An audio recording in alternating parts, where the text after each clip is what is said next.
is now our door downstairs. the door down here. She's obviously G4S judge.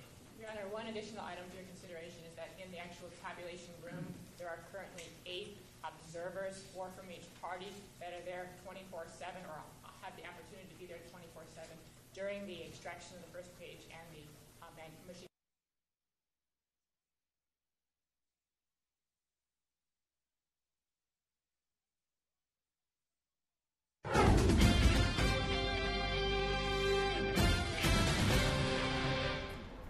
Good morning, everyone. Paul Ruppel here with Fox 29 News Now. Happy Monday. Hope you're having a great start to the week. We want to get you straight away live to a video you might have seen on your screen there momentarily before we got going. This is, I'm told, an emergency hearing being held in Broward County concerning the midterm election count and the potential for a recount. Let's listen into the arguments being made here in the courtroom.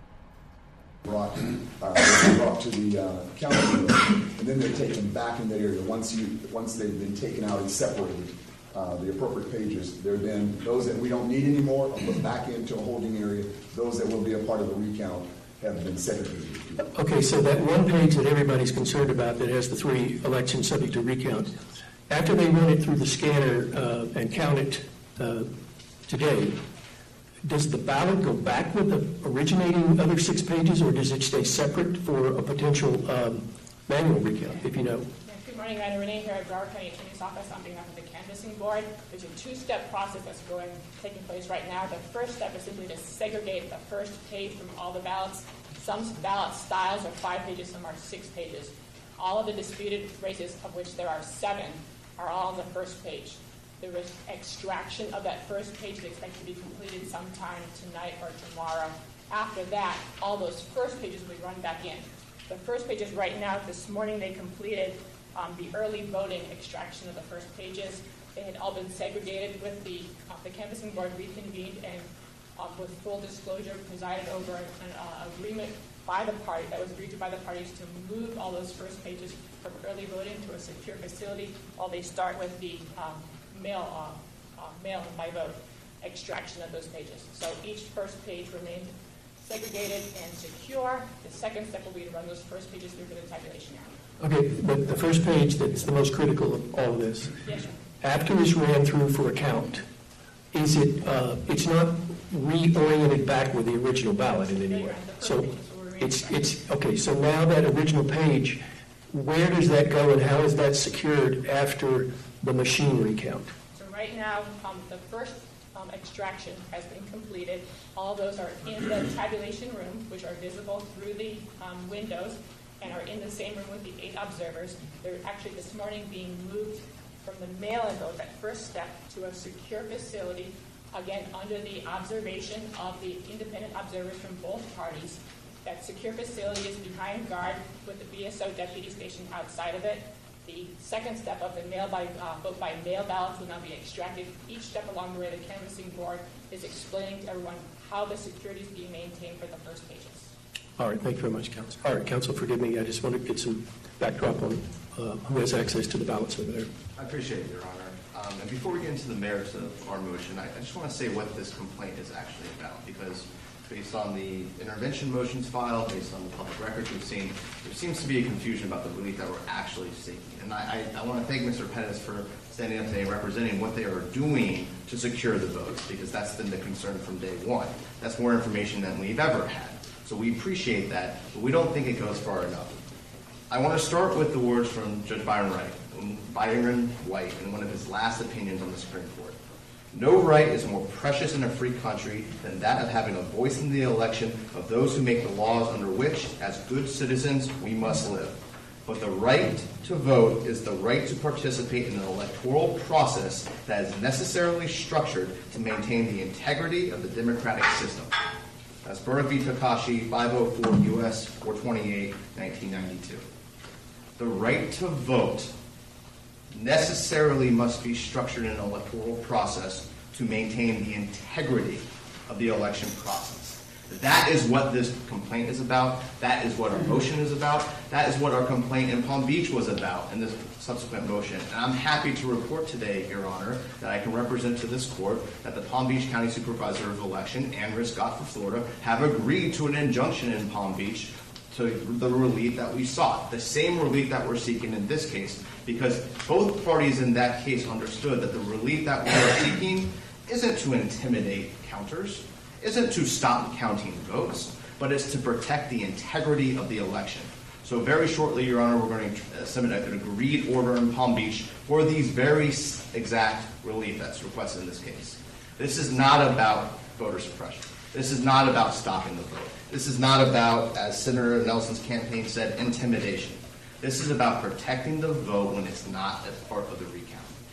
So, Your Honor, going to the merits of the motion, we have asked for a mandatory injunction, which requires 4 elements. We need to show irreparable injury, an inadequate remedy of law, substantial likelihood of success on the merits, and that it serves the public purpose. I'm going to take the last one first because I think that we can all agree that protecting the election integrity serves a public purpose. Whether you agree or not with the idea of sequestering ballots and voting machines with the Broward County Sheriff's Office when they're not in use, I think we can all agree, and it should be uncontested, that the integrity of the ballot and the integrity of the vote serves a public purpose. So I do not believe that such request would ever violate the idea of a public purpose. In fact, I think violating the election trust, I think violating the trust and confidence in the outcome of the election is a public wrong. And a public wrong is absolutely recognizable and preventable by an injunction. Now, Your Honor, irreparable part. I want to harken back to Justice White's words. The integrity of the election system is at stake here.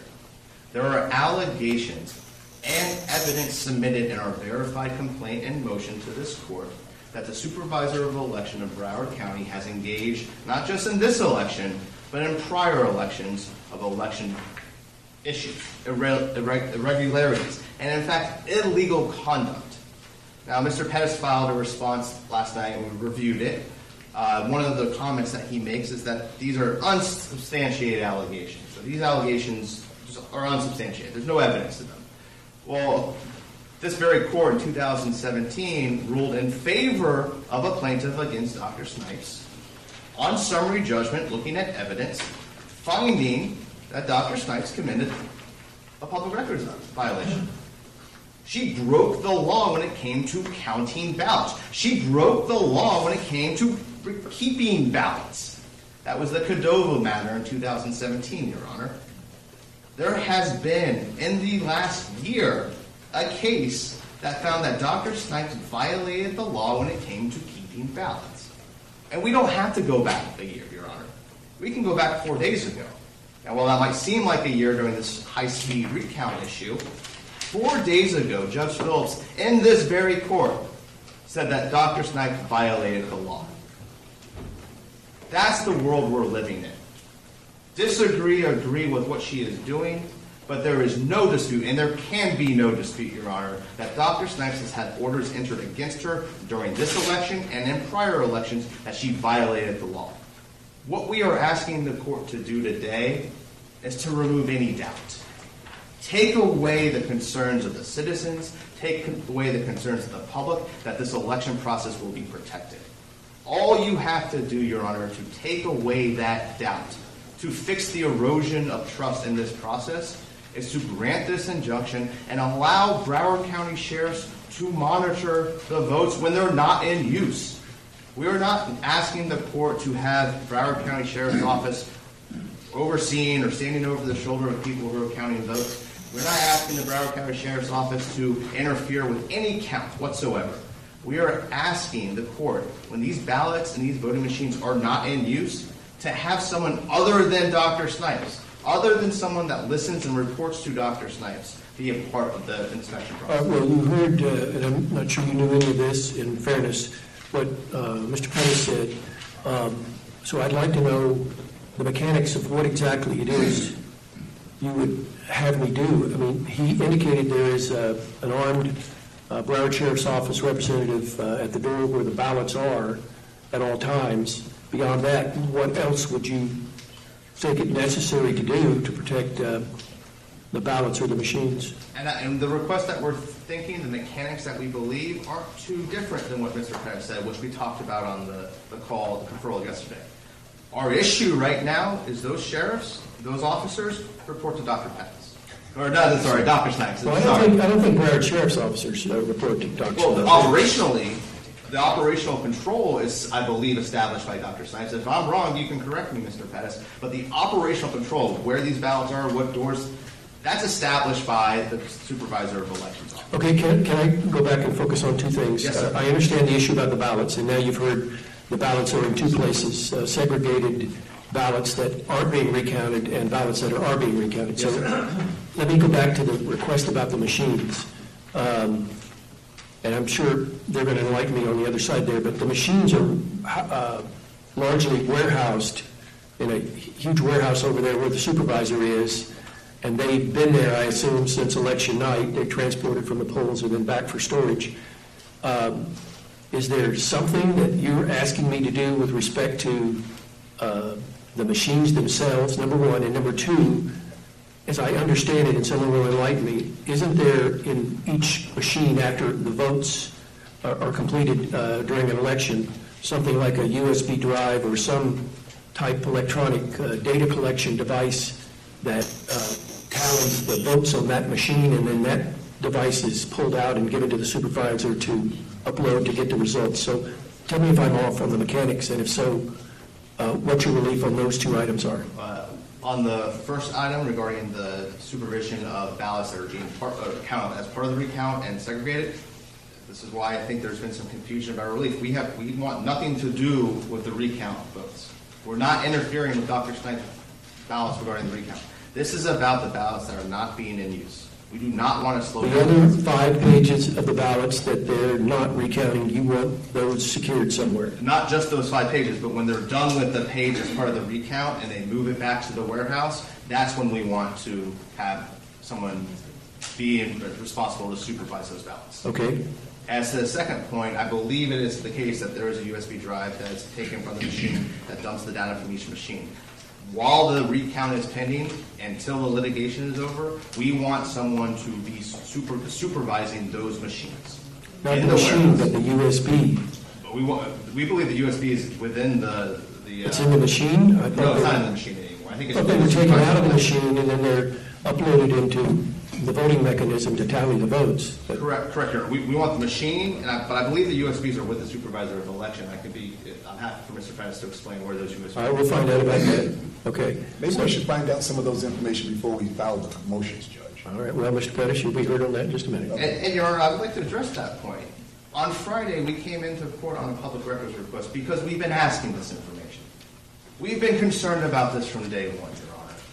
That is the purpose of this complaint. We haven't had access, we haven't had information, we haven't had transparency.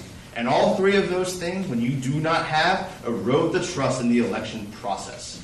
So I appreciate Mr. Pettis asking. We should have talked about that beforehand. We've been asking those questions, Your Honor. This is why we are in court today. Because one thing that Dr. Snipes has shown, after we go to court and get an order, we got access. We got some information.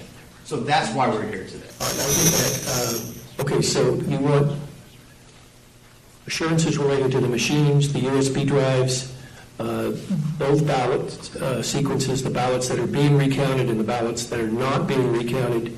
What other things are you concerned about as far as securing these items through the vote counts?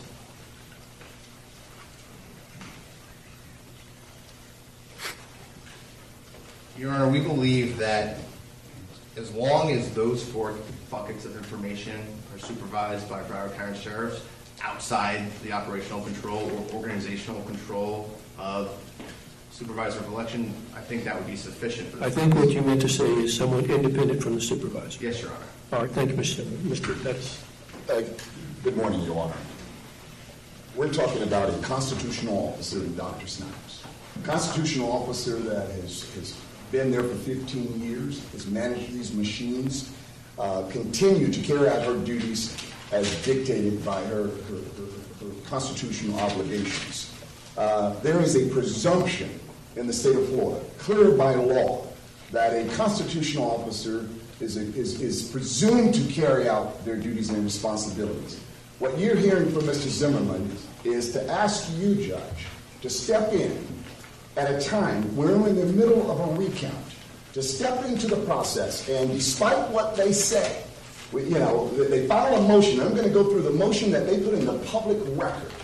They put the stuff in the motion, and then they come to court, and all we're innocently asking for is just simple little requests.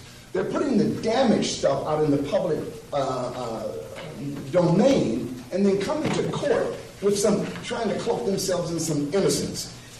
Judge, in the motion that we submitted, in the response that we submitted to you, we have shown and stated to you there's numerous laws that govern our electoral process in this state. And she's fulfilling each and every one of those and submitting the information to the Secretary of State, who is the Chief Election Officer. And if that individual at any point in time has not received what he's entitled to receive, I guarantee you he would speak up. If he believed that the manner in which they have kept these machines behind lock and key and security officers to suggest that Broward Sheriff's Office somehow are going to be influenced by Dr. Snipes, I think it's just outrageous. This process that we're talking about is a process that not only has the independence of our largest law enforcement agency here in this county engaged, but another tier of security, G4S, which also happens to cover the courthouse security, and another security company out there as well. We have 2-3 levels of security of this facility, and nobody is able to move about in these areas without proper documentation, period. They have not presented anything to suggest that someone got into this area and somehow had access or manipulated anything. They're just saying we would be more comfortable if we could somehow get an order from this court to at least imply that intervention was necessary because we didn't trust Dr. Snipes. You want to talk about what undermines our electoral process? That type of behavior, that type of suggestion without any evidence. They're talking about 2016. You know the issue of 2016 when the individual inadvertently discarded some documents in advance of the. I got it. I can't. Ballots. You said ballots. The ballots before the retention schedule. We know, because it's all over that particular record, that they were scanned in the machine. Every single ballot that was discarded was in the machine. Should they have kept those ballots? Absolutely, for another year. There was a mistake happened. She's acknowledged that, and we've moved on from that issue. But they continue to bring that up to somehow suggest something nefarious about what's going on now. Judge, you have a system going on that the canvassing board, who has 2 of our state county judges sitting there around the clock, participating in front of all these lawyers.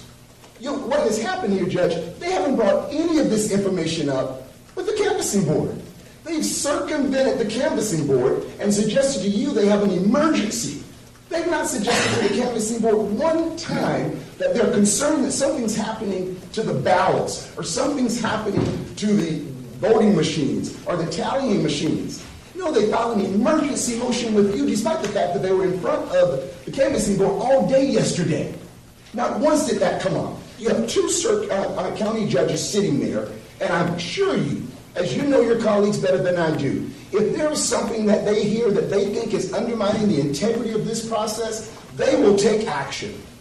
The transparency that they're trying to do out there is beyond what would be expected. Every single step they're coming out and telling these folks what they're doing, how they're trying to do it. They have 8 people inspecting in the room. They're allowing everything you can possibly do, Judge. And for them to file this motion to suggest that somehow you need to step in the middle of the recount and to somehow sequester and, as they call it, as they call it in their motions here, to somehow come into this case and take control of the voting machines and the ballots, I think is taking you in an area, Judge, that the court should not be in at this time. Why should you not be in it, Judge? Because what they're trying to suggest is a contest issue. If there is a contest dispute that they want to bring, that happens, Judge, by law at the end of the county, at the end of the election. You don't get in the middle now and raise contest issues and ask for injunctive relief in the middle of the county process. Well, I don't perceive anything they're asking for relief on to be interfering with what's going on, and I would never be inclined to involve myself or any other judge in that, because the supervisor's under very intense deadlines to get these ballots recounted and get it to the Secretary of State on time so that some of these questions could be answered. Can I just go back into... Go ahead. Can I finish, with all due respect, Judge? Can I finish one point? I understand what you just indicated, Judge, but if you look at the motion, what they are doing, and I've now seen it twice in the last two business days. In the motion they have here, Judge, they indicate that, they're indicating that in the middle of the night that ballots are being moved. They know that's not true. Judge, I personally stood out there on Saturday with a throng of reporters. I brought out to the public's view 2 boxes that are multi-purpose boxes that are used for provisional ballots as well as supplies. There was some suspicion out here in Twitter world that somehow boxes were being moved in the nights, therefore ballots are being moved. Now that's been cleared up on Saturday. It's been articles all over the newspaper on that. It finds its way still here in this motion. They don't argue it, but it's a part of what the media gets to keep the undermining of the electoral process going on. If it's not relevant to why they're here, why do they keep putting that garbage in their motion? Their motion is not as clean. As to their motion, Judge, that they're now saying is limited just to the safekeeping of ballots. Those ballots are under safekeeping. Dr. Snipes has multi-level of security. As to the ballots that are in the process, the ones that are being brought out, that are yet to be brought out, early voting that we're in the process of now, and then the day of the election ballots, those ballots are really in the custody and control of the canvassing board. They are observing that process. They're making sure that process goes timely and well. If there's any dispute about those ballots, Judge, they're going to step up. As it relates to once they've come through this process and they go back to the room, they're behind lock and key with guards back there. They're checked back in on a log. They're behind lock and key with law enforcement. There is no reason. With regard to the voting machines, once the voting machines come back, the USB chip is taken out. I'm going to allow Ms. Joseph to explain that process so that the court will be educated on the fact that that too is secured in a well-documented method consistent with what they do hopefully across the state of Florida in how we secure that data information. So I'll let her address that point this time. Your Honor, if I may real quick on a representation that was made in our motion.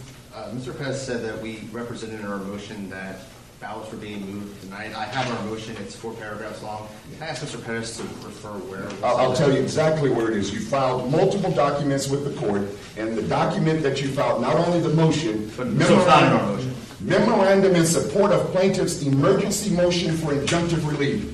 You're at the bottom. Over several days immediately following the election, Dr. Snipes was unable or unwilling to accurately respond. And in fact, thousands of additional documents initially unaccounted for, frequently in the dark of night. That's the language that I'm referring to, of their motion of memorandum of law in support of this motion. Okay. Let me find out about the USB chips, sir, and I'll come back to you, Mr. Counsel. All right, to continue with explaining how the data is kept. Each voting machine at every precinct preserves the data instantaneously after all the votes are entered. Once those votes are entered, the USB is placed in a secure media bag That media bag is secured, then transported to the regional site where there is someone there, 2 security measures, a login book to make sure that all of that information is kept and transferred. Once that data is there, it's entered into the system. It's automatically uploaded. There's no room for error. It remains secure. Nobody touches it. In fact, all of the areas that maintain that data are maintained with high-level security, including access codes in addition to key cards. So even if you somehow got your hand on a key card, you still couldn't enter that mission-critical facility because you still need to have the code. As to some allegations about operational independence, the Broward Sheriff's Office is not under the operational control of Dr. Snipes. To the extent that she requests that they send some officers, they remain in control of their own officers. So that belies the intent. As far as the cognitive and literal dissonance about all of these allegations of, I'm not even going to get into all of the allegations that they've made because they're not worth repeating. But the point is, right now, we're at a point where we need to be focusing on the recount. And Hey, can I ask on these USB tabulations, after they're taken to the regional site and uploaded, I guess, into the supervisor's computer system to tabulate the votes, where do those go? Are they still at regional sites, or are they they remain in, no, they go to the main security site where they have it with IT. So they're downtown, or down where the supervisor's office is? Correct. In that facility? Correct. And I thought I saw 477 or 577? 577 precincts. 577 precincts. Does that mean there's 577 USB drives? There are. And are the absentees or the mail-ins, are those votes also on USB drives to be tabulated? Say that one more time. The absentees and the mail-ins, are those on separate USB drives when they're tabulated? Do you know how that works? I don't know about the vote by mail ballots. All of the other ones that are actually kept electronically or entered electronically are stored on USB drives. The vote by mail ballots, some of them we're still getting in because of overseas and military ballots. So those are not currently stored 100% on a USB drive. No. Okay. All of these media bags that contain all of these USB drives, are they in the facility where the machines are at the supervisor's site? They are on site at the supervisor of elections office, yes. Are they in any kind of a safe, or are they just in an area that's secured? They are in a secured area. I have to confirm whether they're in a secured lockbox in addition to that secured area. I'm not sure right now, but we can find that information out. Okay. A few days ago when these things started to unfold, I asked the canvassing board to take a scanner out there because of everything that was going on, and I know the supervisor complied and put a scanner in place for people coming in and out of the facility. Was there a BSO officer there monitoring any of this prior to the release of the election results on Tuesday night, or do you know? I don't know. Okay, but I'm assuming, if I'm wrong, tell me, that the BSO people were assigned there by the sheriff's department to basically keep the peace, to monitor, make sure nobody did anything unusual. No, Your Honor. As a precautionary and security measure, the supervisor of elections contracts with BSO in addition to Lauderhill Police, in addition to collaborating with the Department of Homeland Security to make sure proactively that everything is secure. It was not in response to Oh, okay, that's fine. That's what I want to find out. Now, the law enforcement folks who have been on site since election night, is it there? Do they have something written or protocol to say that they are to monitor, for instance, the transport of ballots or the movement of any of these USB drives? Are they specifically there assigned to do something to ensure the integrity of the electoral process, or are they there for that process and other responsibilities? I'm trying to find out exactly what their task for the sheriff's office is, if you know. If I may, Your Honor, Larry Davis. And you represent? I represent, I'm here on Nikki Freed's part, but I can let the court know what's going on with BSO since I worked with them on voter protection. They have an entire team set up that monitors the pickups and also from the collection centers, and they've been at the sheriff's office the entire time. Captain At the Scott sheriff's Russell office, you headed said? that. You said at the sheriff's office, you meant the elections office? Correct, yeah, the elections office, yeah. So Okay, at the elections office is what I'm trying to inquire. What specific or responsibilities do they have, if you know, regarding protecting the integrity of the balloting and collection of data process, or are they just there to observe? they're there for security issues, Your Honor, and that's what their organization is set up for. There were a number of meetings with TSO and the people that are involved with the election. They do that every election cycle. And if the court would want to hear from them, I would suggest maybe someone like Captain Scott Russell, who was the command person over all the security issues. Thank you, Mr. Davis. Anything further? I would just add that specifically, I observed personally the BSO officers there last night. Wherever observers are allowed to participate from either party, they're there. They follow them. They're assigned to those observers to make sure that there's no interference in the process as far as an outside person. The area where the machines and the media USB drives are, if you know, how many entrances or exits to that area are there? I don't have the exact number with me right now, but I can find out. But I do know they're all secured and manned by a physical person. So there's either a G4S or a BSO at all the doors? Yes. All right, thank you. Thank you very much. Anything further, Mr. Simmons? Yes, very briefly, Your Honor. A couple of points that they made. First, they said they have no operational control. They testified that they contract with. The supervisor of election has contracted with the Broward County Sheriff's Office. There is some sort of agreement between the parties. And Councilor Nikki Freed responds, they're there for security purposes. They're not there for preservation of election integrity. They don't know specifically what they're looking for. They're not physically in the room. All right, even if I were to agree with some of the, and I'm just going to put it the way I would put it rather than the way you all are putting it in these papers, the suspicions that you all are advancing in some of your papers.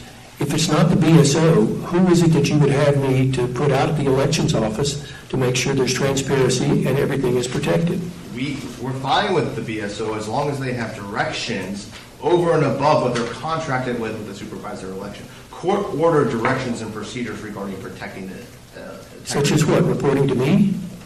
No, just making a schedule, figuring out who they were, figuring out, making sure that people are actually looking at the machines, looking at the USB, figuring out what their actual procedures are. What does this contract say? I'm sure they'll be glad to produce it, and we can probably make the public records request. What is the actual procedure? Because, Your Honor, Mr. Pettis had a righteous indignation about what we're asking, how we're doing it. And I do want to say none of what he said was in our motion, and none of what he said is actually in our memorandum. What they take is our words, and they ascribe a nefarious purpose. If you want to talk about nefarious purpose, and they say we haven't addressed, and it's cognitive dissonance, General Election 2008, a Broward judge found that Dr. Snipes violated the Florida Constitution. She is admitted to commingling provisional ballots with invalid provisional ballots, resulting in the initial counting of at least 22 invalid ballots. Not legal ballots, invalid ballots that Dr. Snipes said herself were invalid. In the primary election in 2008, she incorrectly stated the outstanding number of mail-in ballots. A judge issued an injunction forbidding Snipes from opening vote-by-mail ballots. In the general election in 2016, she sent out wrong vote-by-mail ballots.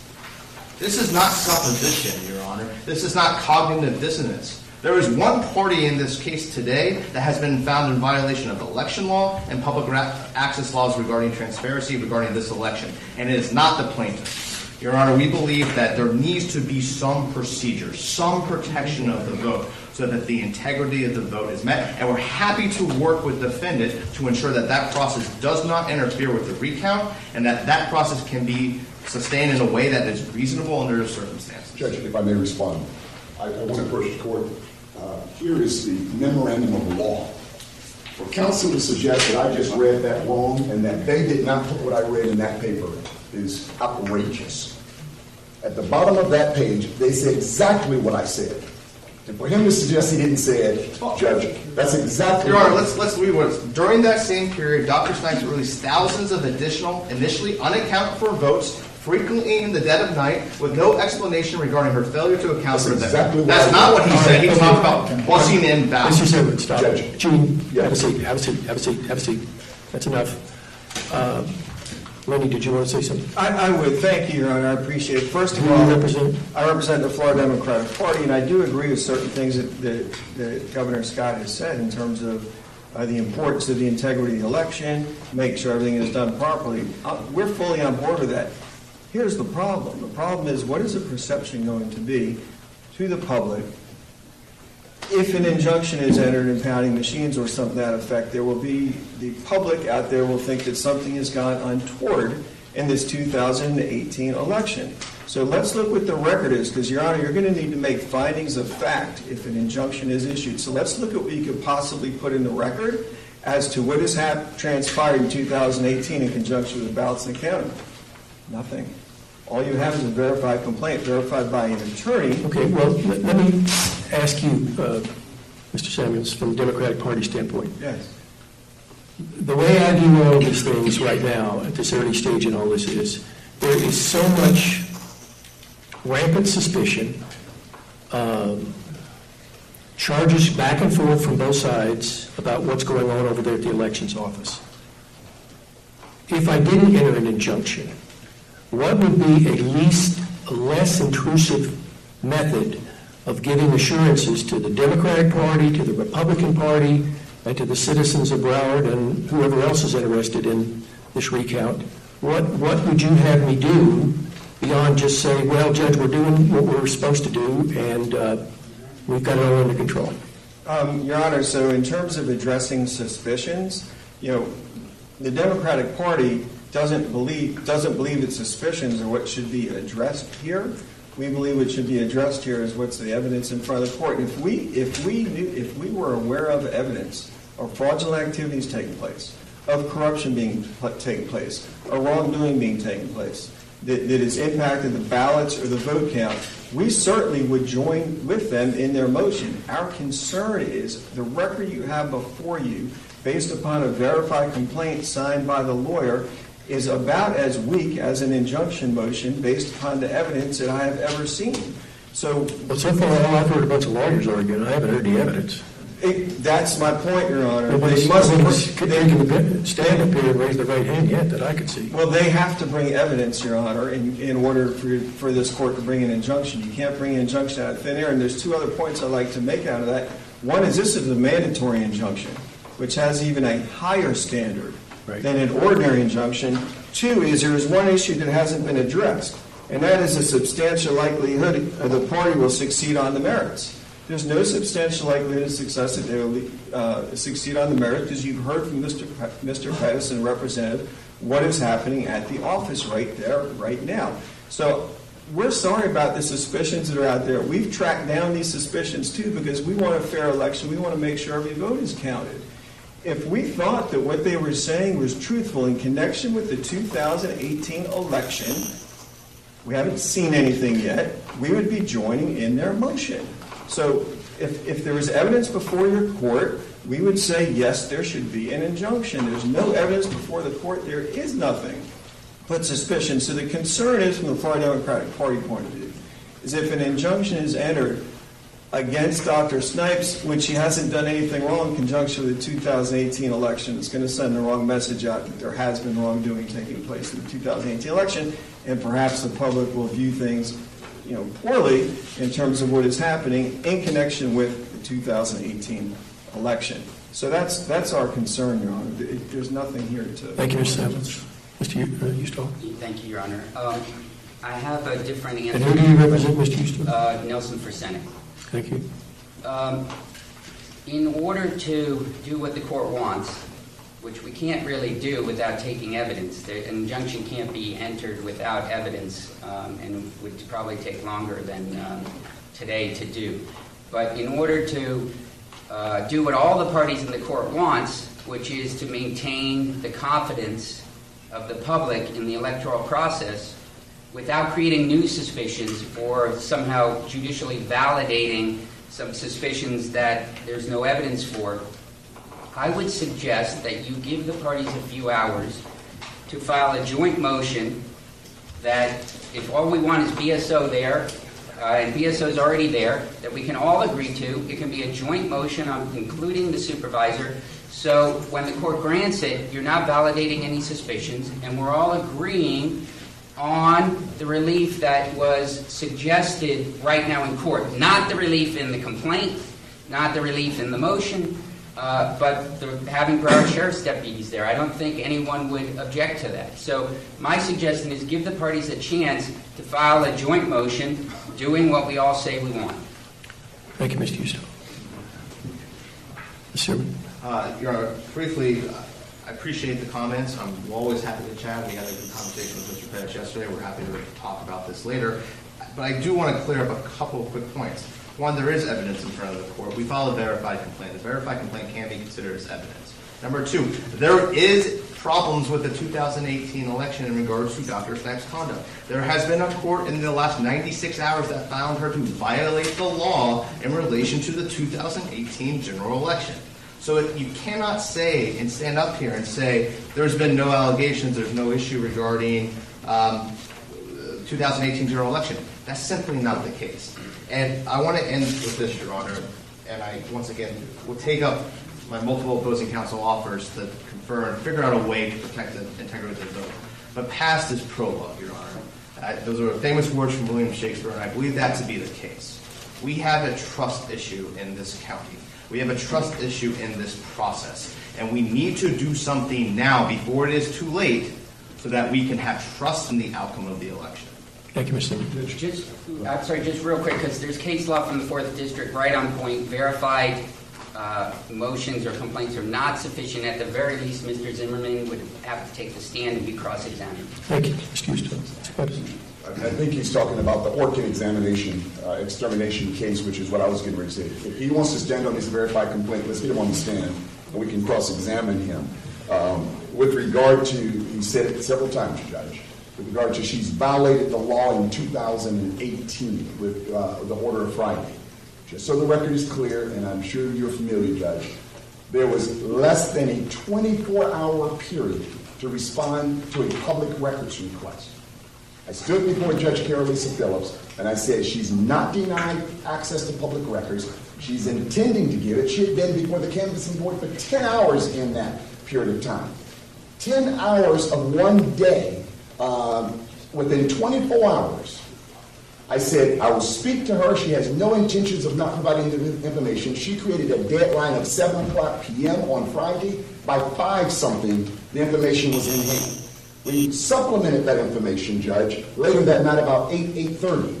I then was on the telephone with Mrs. Zimmerman because they didn't understand what they had gotten and agreed to meet them out at the site to let them see the computer portals that we got the information from. I met them out there for almost 2 hours. It was an hour and a half time, Judge, to educate them on what the data was, way beyond any public records request.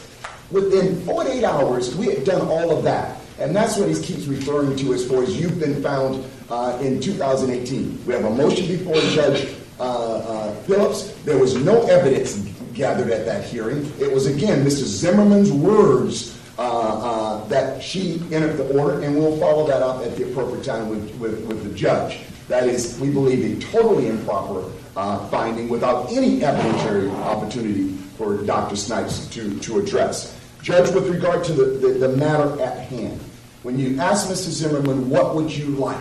Early on, he mentioned Broward Sheriff's Office. When I talked to him in the parking lot yesterday, our last conversation, he mentioned to me, Gene, if we can get some independent party like Broward Sheriff's Office to be there to observe. That's all we want, because we believe that will quiet these people out there. And I told him I don't think there's anything that's going to quiet those people outside. I don't think this is going to quiet those folks that are screaming outside. You now come in, Judge, and we have fully disclosed, and I've been up to the late of night, as has Ms. Joseph, bringing forth to the court all the safeguards we have in place. That includes Broward Sheriff's Office, that includes a second tier, that includes secure areas, that includes key code access. that includes everything you could possibly imagine, Judge. They've now been educated. More importantly, Judge, this has never been taken to your canvassing board. And if there's something else that needs to be done, I do not think it's timely, Judge, for there to be some intervention. I think the process needs to be allowed to be played out, and you have a canvassing board with 2 judges on there to hear it and to take whatever measures they think in addition to those that are being taken, as opposed to having an order by the court, which carries a heavy implication, and they will use it, Judge, just as they're using Judge Carolisa Phillips to put in every single document to say, now we got a second judge that they had to intervene. And this court is going to be at the middle. Once this count comes out, if Governor Scott doesn't win this race, what they're doing now is to utilize your order to say, see here, it was all undermined by the Democrats and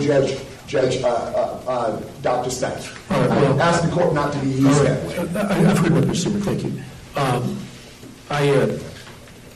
I'm nowhere near where the parties are asking me to be with respect to this limited hearing that I'm conducting on a holiday.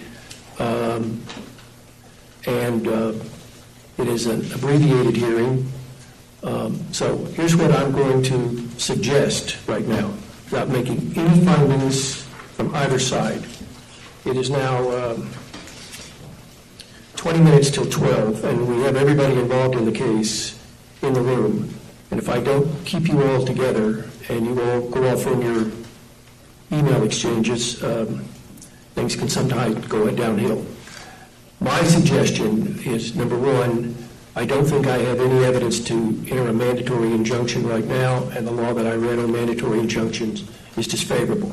But with that said, because there is so much going on in the public domain, I believe that there needs to be some additional layer of confidence that the votes are being protected, the machines are being protected, etc., over at the elections office.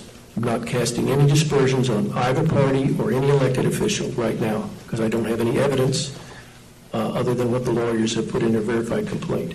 What I would suggest, and I'm going to leave it to you all in this way and then maybe reconvene in a little while and see if you all can reach an agreement. My suggestion would be to place 3 additional Broward Sheriff's officers at the elections office who report to a supervisor that's unrelated to, what did you say, Russell? Is that his name, Mr. Russell? He's the captain. Okay, unrelated to Captain Russell, another person of supervisory there at the sheriff's office, maybe from some other substation that's not over the elections office, either a combination of 3 Broward Sheriff's officers or someone from the Lauderhill Police Department. One maybe monitoring the cameras to these rooms, one stationed directly in the rooms where these machines and USB drives are located, and one additional deputy there to supervise, if the sheriff could put a supervisor over there like a sergeant. Those 3 deputies would be independent from the supervisor's office and would just basically be doing what both sides, I think, are wanting here, is to make sure that everybody has a degree of comfort that no ballots are leaving the office, that they're all protected, and the integrity of the process is assured. So I'm not ordering that. I'm not making any findings. I think what we need to do is this. It's now, as I said, 20 to 12. I'm wondering how the parties feel if we reconvened at 1 o'clock so that you all could talk about this. Mr. Pettis, I don't know what your schedule is. Yes. Or we could reconvene in an hour after you all had a chance to talk, or you could go back and visit in one of the jury rooms and I'll be on call to come back, or however you want to handle as far as scheduling. But before we leave that topic and what your discussions may be on that, I still want to discuss while I have you all here the potential issue of consolidation. So I'm not going to do it right now, but you can talk about that in your meetings as well. So first, Mr. Pettis, what would you say with respect to that schedule or that issue? I think an hour would be sufficient, Counsel. Does everybody agree? Yep. That would be sufficient, and just so when I go in the room I have an understanding, Judge, the number of deputies there now, which Dr. Snipes called for to be there, Are we to use those, or we want? I want 3 deputies that are reporting to a supervisor, hopefully one of them a supervisor, independent from that collection of deputies that Mr. Russell uses, because you already have that layer of protection. So it'd be a second layer of protection that they would report to someone else who's not assigned to the elections area, and the sheriff could make that designation himself. Okay. And that way, you have 3 more armed law enforcement neutral people observing what's going over there, and some of these things will hopefully calm down. Okay. Now, before I leave, I just want to say one last thing on all of this. Both sides, and I'm talking about lawyers, not politicians here, because I have jurisdiction over lawyers, not politicians. I am urging, because of the highly public nature of this case, to ramp down the rhetoric. If someone in this lawsuit or someone in this county has evidence of voter fraud or irregularities at the supervisor's office, they should report it to their local law enforcement officer. If the lawyers are aware of it, they should get the person to swear out an affidavit. But everything the lawyers are saying out there in front of the elections office is being beamed all over the country. We need to be careful what we say. These words mean things these days, as everybody in the room knows. So I'm urging everybody to wait till these counts are over, and there's going to be plenty of time to litigate whatever anybody wants to litigate. But let's let the voting process conclude. Let the supervisor do what she's directed to do by the secretary so that it occurs on time, and hopefully get another layer of assurances over there. I also want to urge you, Mr. Pettis, because I think since you've intervened in this case, things have rapidly gone in the right direction because the levels of communication have increased significantly. I would hope that you could emphasize to the supervisor that more transparency in this case is better. If they can give updates every couple of hours, or give the canvassing board the right to give updates every couple of hours over there, so that everybody knows how we're proceeding with the counts, how many have been counted, like the county attorney told us a minute ago. It seems to me that transparency is imperative in this case, and I hope you all will find some way to keep doing that. And on that point, Judge, just I agree with you 100%, and I'm happy to say that in a conversation yesterday for about an hour with Dr. Snipes, she agrees with you. We've talked about doing some type of every few hours video clips, really short, just to keep people informed of what's going on. It was a part of what we did yesterday of educating the public on how long each phase is going to take. We're going to continue to do that. I accept your suggestion, and I think it'll go a long way in hopefully quieting down a lot of this hysteria. All right, thank you, Mr. President. Mr. Chairman, anything further? No, Your Honor, just real quick for our 1 hour time period, I believe there was another matter that's consolidated, so new. I don't want to... George? Someone has to be here for that one. I don't want to... Okay, here's what we'll do for you guys, if it's acceptable. I'll get the deputies to open the courtroom in the very corner over here on this floor, so you can have a private conversation yourselves among yourselves. If you need to use that, you can go out to lunch, whatever you want to do in that corner. Someone in this group has my cell phone number. I don't know who does, but someone can get a hold of me by phone once you all have decided you need to reconvene, and I'll come back to the courtroom. I'm sorry, Mr. Lemieux, what did you have? I have an independent motion, Your Honor, which we could hear now or we could hear after the break. It relates to? It relates to Matt Caldwell's case, and it's our request for enforcement of public records request. All right, what I will ask you to do then, George, is join the other meeting, speak to Mr. Pettis, see where the issue lies. Once you have a further discussion based on what I've done today, we'll take it back up at the next hearing when we reconvene after you all have your discussions. Yes, Your Honor. Thank you. Okay, so right now it's 11:45. We'll say more or less 12:45. Thank you very much, All Your right, Honor. thank you all. We'll be in recess.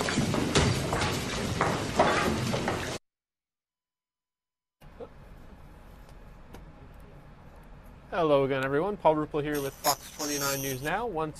You've been watching an emergency election hearing being held in Broward County, Florida, where the judge was being asked to grant an injunction to protect ballots that have already been counted in that race in the statewide election, in the Broward County section of that election. The judge was being asked to secure ballots that have already been counted that are not part of the recount. That's my understanding of the motion from the discussion there. Of course, the top election official in Florida has certified that there will be recounts in 3 of the races, the governor's race, the Senate race, and the agricultural commissioner, I believe is the other one. So some of the counties are going about beginning those recounts, and still, in some cases, they're still counting votes for the first time. Military members overseas have until, I believe, November 16th to get their ballots in. So a lot of moving parts there. You heard the judge trying to weigh the balance of concerns between people who were parties who were asking for protection of the ballots that have already been counted to make sure there's, for lack of a better term, no funny business with what happens with those ballots, and other parties that were afraid that granting an injunction might cast aspersions on the process itself and raise concern that something untoward had happened. I want to get you out to, I'm looking at a feed. This is from Souderton, Pennsylvania. Skyfox is over the scene right now. This is a car into a house, we're told. Let me get more information on that. I believe this is on the 400 block of Godshaw Road. There's a car versus a building in Souderton, Montgomery County. Lost the feed momentarily there.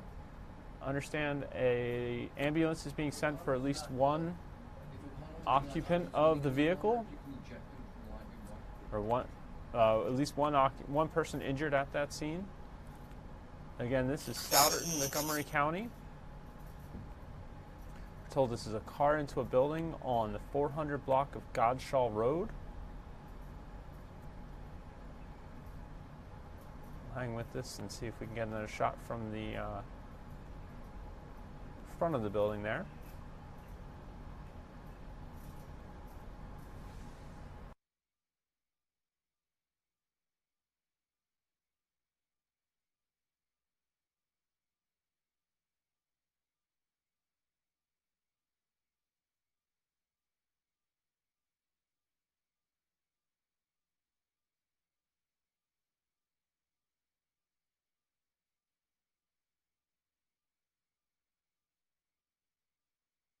There again, you see some damaged vehicles. It looks like the car may have struck the front of the house there before coming to rest, striking the other vehicle and coming to rest. Looks like it may have hit the front door, in fact. Don't have much information about the nature of this, if it was accidental, presumably was.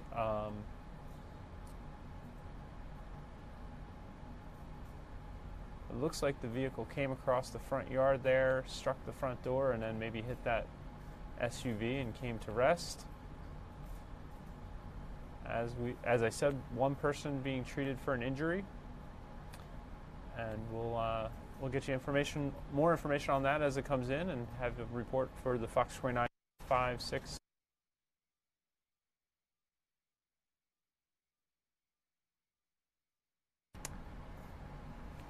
As we showed you earlier, ballots are still being counted in some places, recounts are occurring, but in Washington, D.C., the lame duck session of Congress is getting underway. Both Democrats and Republicans in Congress may be using this day off, Veterans Day being observed today. November 11th was yesterday, today's the 12th, so being observed by public institutions and other businesses. But both the Democrats and Republicans in Congress may be using this day off to prepare for what comes next in this lame duck session. Fox's Doug Luzader has the story this morning from Washington, D.C.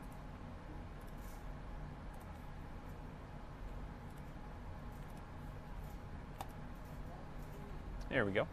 Should have the video for you now.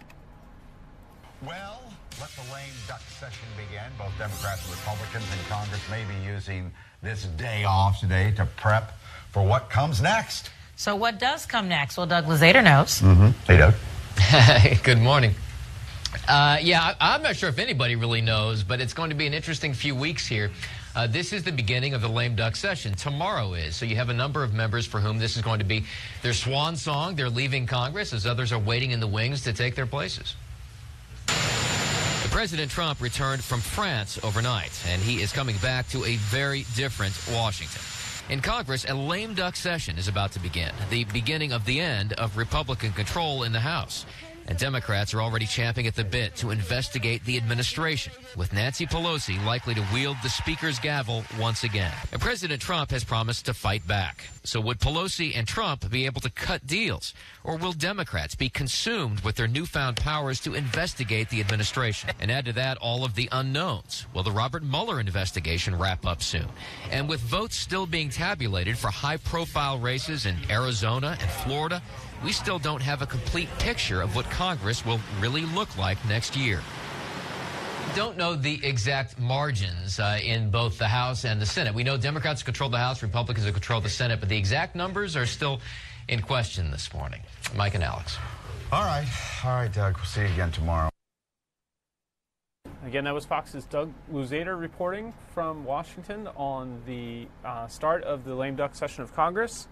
You mentioned there some of the outstanding races for which the final vote tallies have not been tabulated. The president has been active on Twitter this morning since his return from France. Let's show you some of what he's had to say about the races and what's going on. Here is one of his comments that he made. The Florida election should be called in favor of Rick Scott and Ron DeSantis in that large numbers of new ballots showed up out of nowhere, and many ballots are missing or forged. An honest vote count is no longer possible. Ballots massively infected must go with election night. Of course, you hearing the hearing earlier, the emergency court hearing that we brought you from Florida, you heard the judge saying that if there are allegations of voter fraud, wrongdoing in the election counts, that those should be brought to the attention of police and other law enforcement, that he wasn't aware of any, at least in Broward County, where he was being asked to consider an injunction to protect already counted ballots. So the president and others have been, most notably Senator Marco Rubio, senatorial candidate and Republican candidate Rick Scott, the current state governor. They have been hinting and suggesting that there has been some wrongdoing here. I'll show you a response from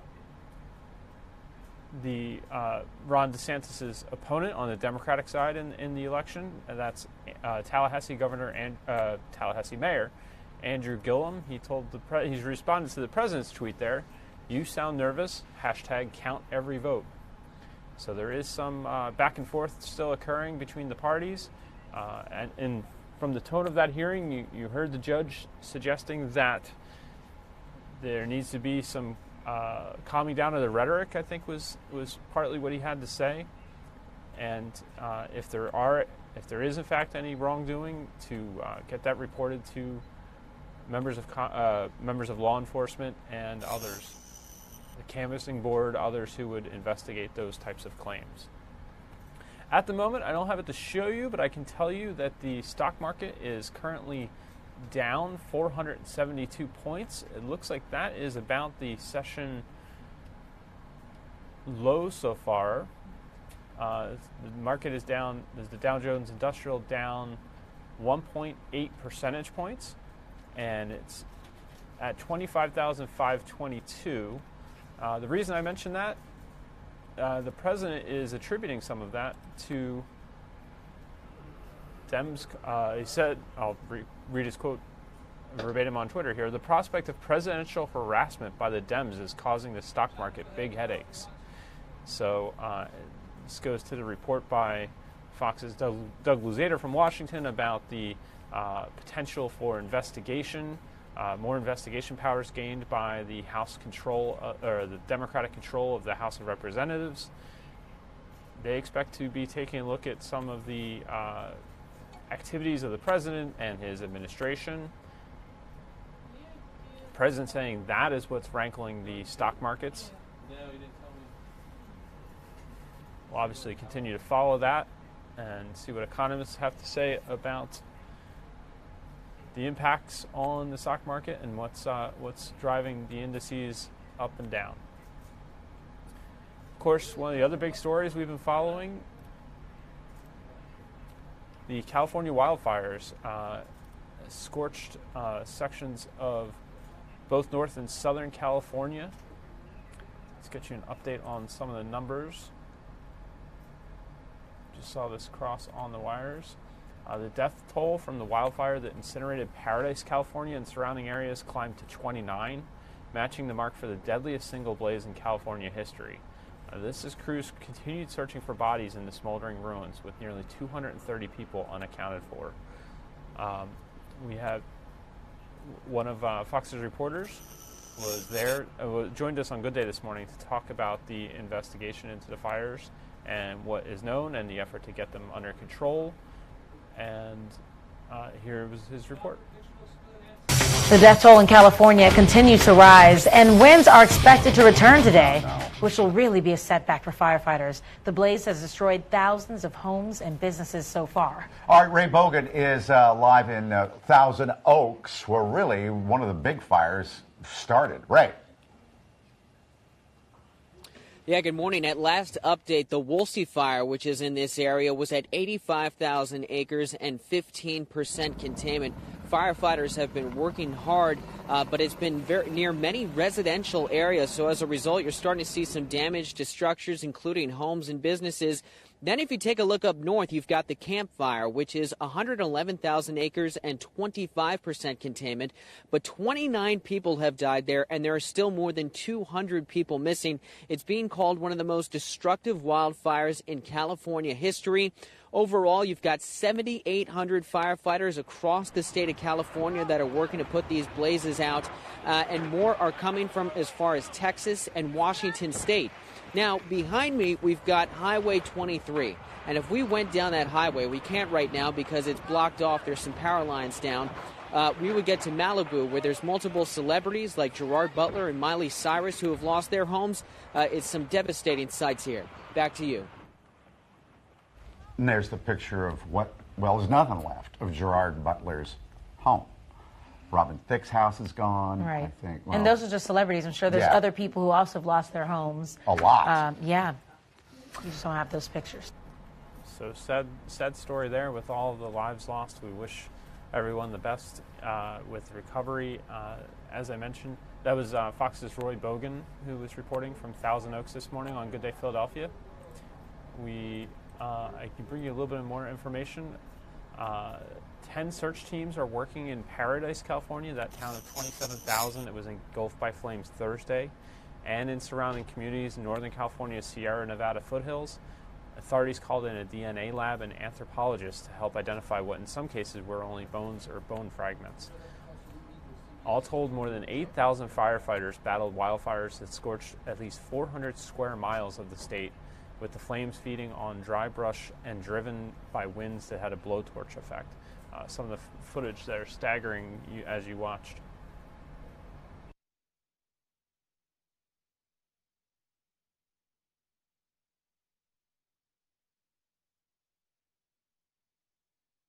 Going to get you a quick look at Ultimate Doppler Air. You see rain is headed into our area. I want to get you, we have some other footage coming in. One of our web producers was making me aware that we are over the scene of a fire. I believe this is in Willow Grove, Montgomery County. See if I can get that for you.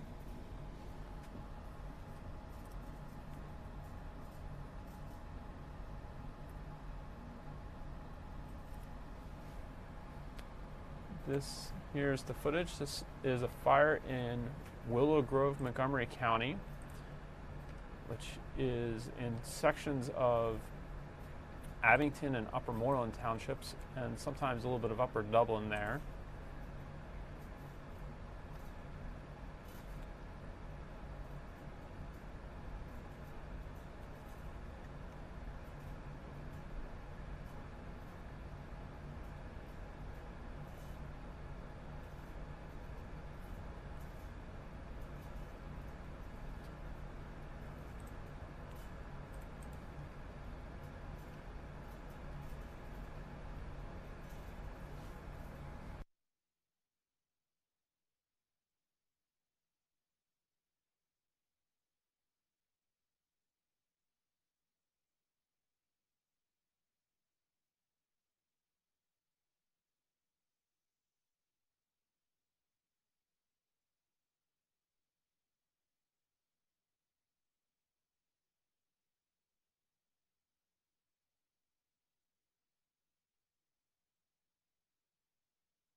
Okay, we've got a little more information to report here. I'm being told that this may be on the 2100 block of Terwood Road in Willow Grove, Pennsylvania. You can see there are flames through the roof of the home right now. Firefighters working with hoses from the exterior to try and bring those under control, but it looks like the flames are getting bigger on the roof currently.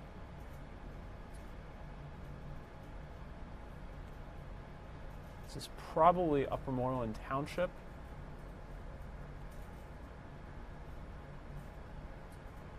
And we're told a second alarm has been struck at the scene of this fire.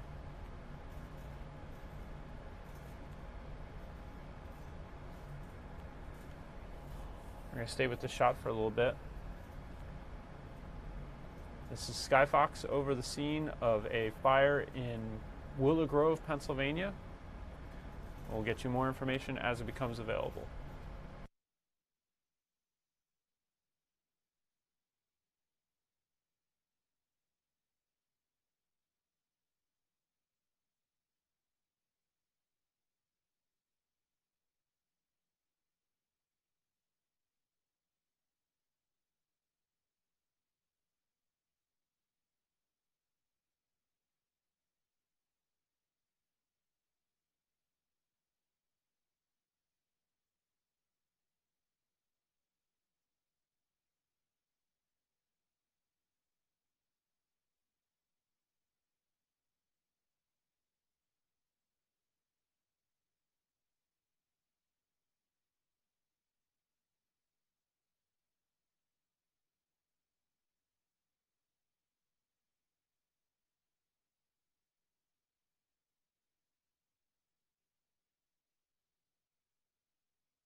Again, you've been watching Skyfox over the scene of a house fire in Montgomery County, Pennsylvania. This is on the 2100 block of Turwood Road in Willow Grove, we're told.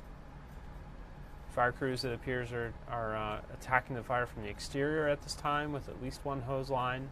Understand that 2 alarms have been struck. You can see flames coming through the roof there of the home.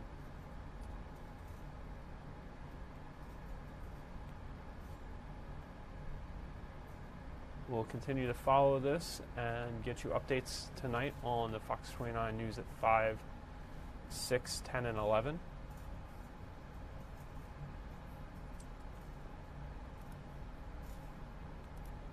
In the meantime, let's get you a look at the weather as we were discussing earlier. You can see a big storm system moving to the north and east toward our area.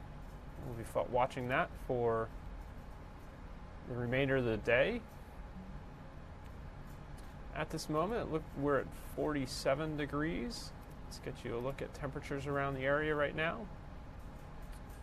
This might be lagging a little. Our bug at the bottom is saying 47 at the moment. Let's make sure, go back to radar for a second.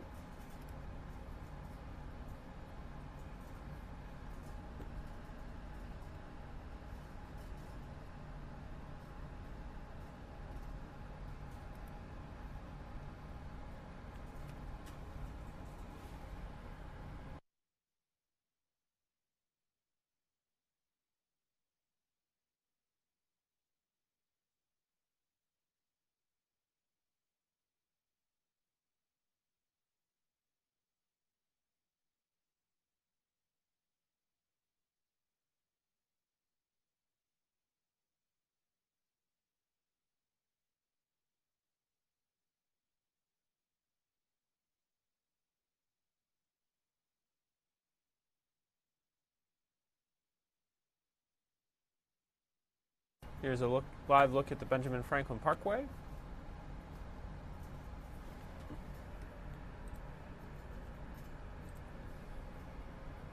And here comes Market Street. You're looking east from our Fox 29 studios here at 4th and Market. Let's get you those current conditions.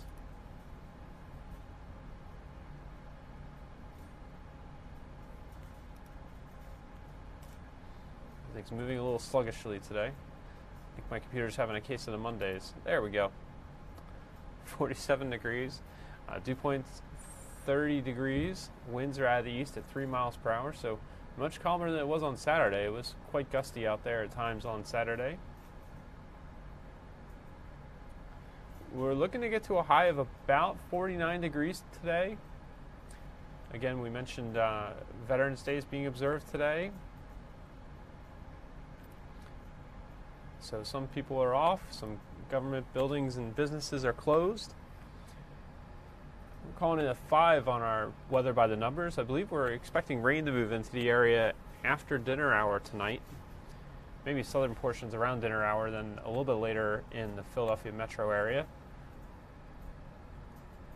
We'll get to a high of 52 on Tuesday, but we've got that rain to deal with overnight and into the morning. Wednesday, it's going to be 41 degrees, much cooler. Thursday, 40 with another chance of rain that'll last into Friday when we'll warm up to 50. Right now it looks like the weekend's dry, 48 degrees on Saturday and 41 on Sunday. Maybe I'll get this for you in a still image. No, probably not. Oh, yeah, it does look like that is. There you go. Now you can see what I'm talking about. Overnight low of 30 on Thursday. That looks like the coldest overnight. Of course, parts of Philly dipped down to the upper 20s on Saturday night. So hope you brought in your hoses and your winterized your house. It's time to get there. It took a little while to get freeze warnings in Center City and elsewhere, but time to buckle down and get ready for winter's arrival. At least wintry temperatures. There's another look at radar for you.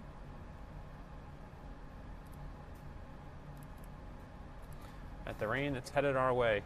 You can see up in Virginia, I guess it's North Carolina, Virginia, West Virginia, you can see a little bit of mixed precipitation showing up there in the form of pink on radar. Maybe a little bit of white in there in West Virginia and the mountainous regions.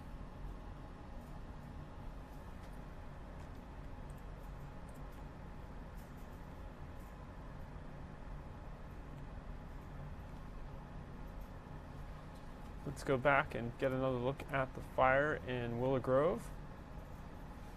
Looks like firefighters are making some progress.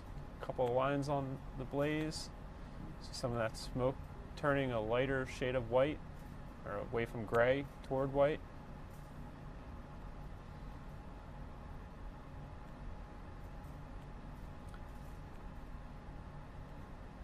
Still working to get the fire completely under control.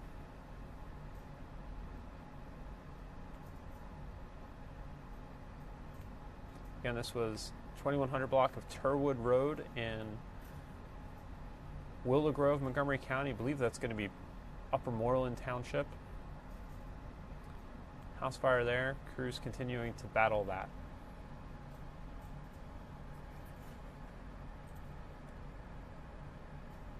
I promised you a few other stories as part of the reporting here today. I think we already brought you the California wildfire report by Ray Bogan.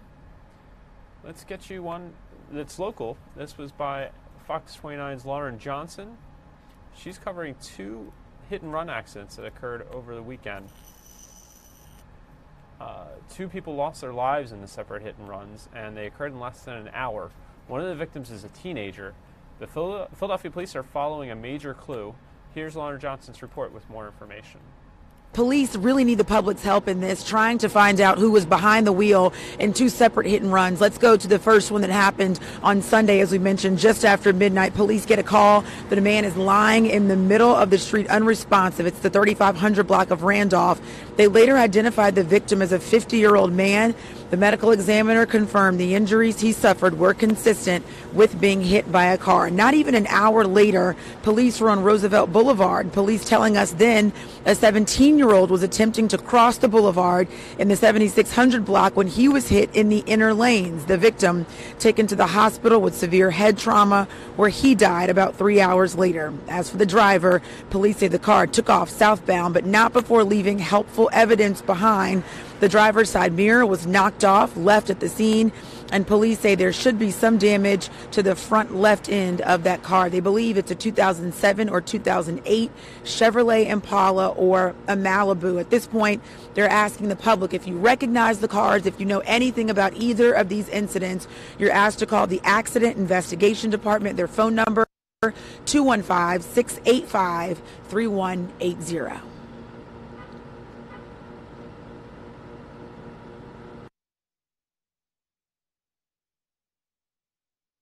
That was Fox 29's Lauren Johnson there with that report. Thank you for that, Lauren. There is increasing concern about the number of people battling polio-like illness, AFM, acute flaccid myelitis, and with good reason. Take a look at these numbers. When we did a segment on this illness back in October, the CDC had confirmed 38 cases in 16 states. Now there are 80 confirmed cases in 25 states, including Pennsylvania and New Jersey, but not yet Delaware. Most of the patients are children, like Scarlett, who stopped by Good Day Philadelphia this morning to discuss her ongoing fight. Here is that report. Well, there is increasing concern about the number of people who are battling the polio-like illness called AFM, that's acute flaccid myelitis, and with good reason. Yeah, we've done this story for the last month or so. Take a look at these numbers. When we did a segment on this illness on October the 11th, the CDC had confirmed 38 cases in about 16 states. Now, there are 80 confirmed cases in 25 states, including Pennsylvania and New Jersey, but not yet Delaware. Most of the patients are children like Scarlett. Just days before her second birthday, Scarlett Camburn woke up from her nap unable to move her right arm. Her arm wasn't broken, so other tests were conducted. Gray matter was discovered on her spine, and she was diagnosed with AFM, acute flaccid myelitis. It's a rare condition that impacts the nervous system with symptoms that resemble polio. She underwent occupational therapy until she was strong enough for a double nerve transfer. Scarlett still has weakness in her right hand and bicep, prompting her parents to call it her lucky fin, just like Disney's Nemo. It's hoped that next year, Scarlett will be ready for a surgery to transfer a functioning tendon into her hand. Yeah, so Scarlett's 4 now, sitting on the couch with us here with her mom and dad, Chris and Andrea. Thank you for coming in. Thank you for having us. And hi, Scarlett. Can you wave? Hello, Scarlett. Can you wave with Lucky? This is a typical reaction to me, certainly. You know, just ignore me. That's fine. That's fine. We're still going to tell your story. We see. Can you wave to the mic? You live in Havertown? Yes. Right? Okay. So how, at 2, she wakes up from a nap and her arm is not moving. How did you first notice it? So we brought her downstairs, and the first thing a 2-year-old wants after a nap is food. Yeah. So we went to get her favorite snack, a little bar to eat, and she went to climb up onto the couch, and she was right-hand dominant, and just instead dragged herself up without using her arm. So you knew right away. So we immediately looked at that and were concerned. We went to offer her her bar, and she said she wanted it, and then just didn't grab it. We held it, she wasn't moving her arm, and finally we set it in her hand, and it just fell to the ground. Wow. And so then you went to the doctor immediately. Oh, yeah. And what did the doctor say? Did they know at first what it was? No, it took It's so over. rare they wouldn't. Yeah. Right. And especially for having been 2 years ago. She can run around. You want to run around? You have to come back here, though. You got to come back. Wait, before Okay. you go, can I get a high five with Lucky? Can you come over here and high five? Oh, that's okay. Do it. Boom. Nice job. So you call the affected arm Lucky Arm? Yes. And So, why is that? Finding Nemo is a movie that we loved beforehand. And Nemo has a lucky fin and a lucky scar. Oh, so you did on the right arm, Yeah. just like she has. Oh, that is special. Look at that. How many times have you guys watched that movie? Have we ever More since, for sure. Yeah. So what has it been like then since that day 2 years ago when you discovered it and now? Because, I mean, she gave you a high five. It looks like she's still very active. So It took a lot of occupational therapy, especially at the time of first onset.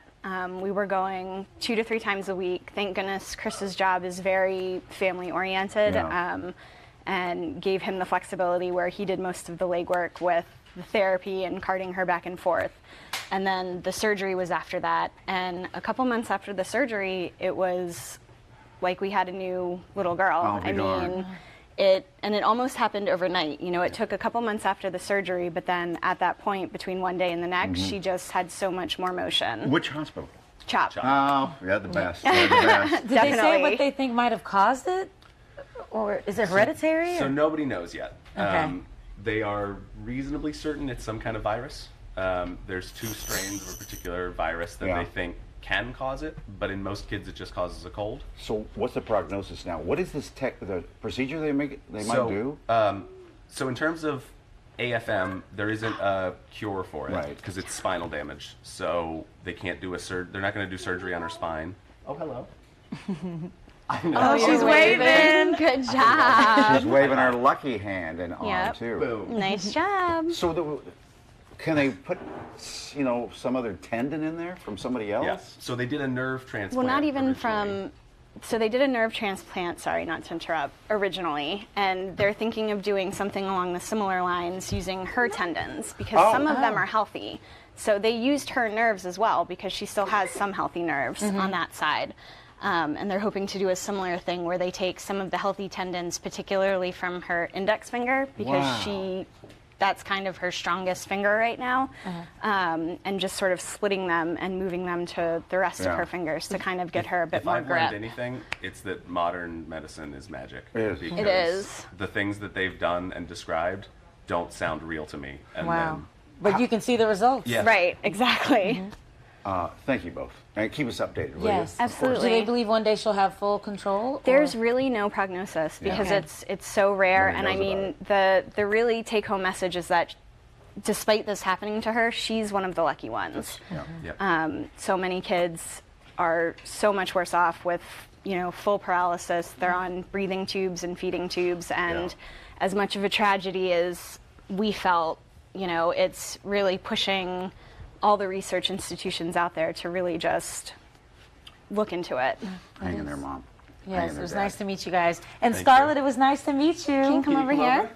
It's time for M&M, Scarlett. Yes, we promised our M&Ms. Yay! We're taking a break. Glad to see Scarlett seems to have regained some of the movement in her arm thanks to the amazing surgery her parents were describing there. I want to thank you very much for joining us on Fox 29 News Now. We are going to sign off for now, but we are here with you weekdays after Good Day Philadelphia. We brought you a lot of a hearing from Broward County where an emergency court hearing was being held to discuss the election ballot counting and recounts that are going to be occurring there. Also had some local news, look at the weather here, and as you can see, rain on the way later today.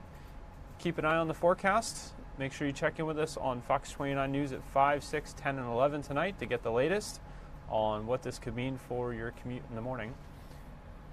Thanks again, and have a great Monday.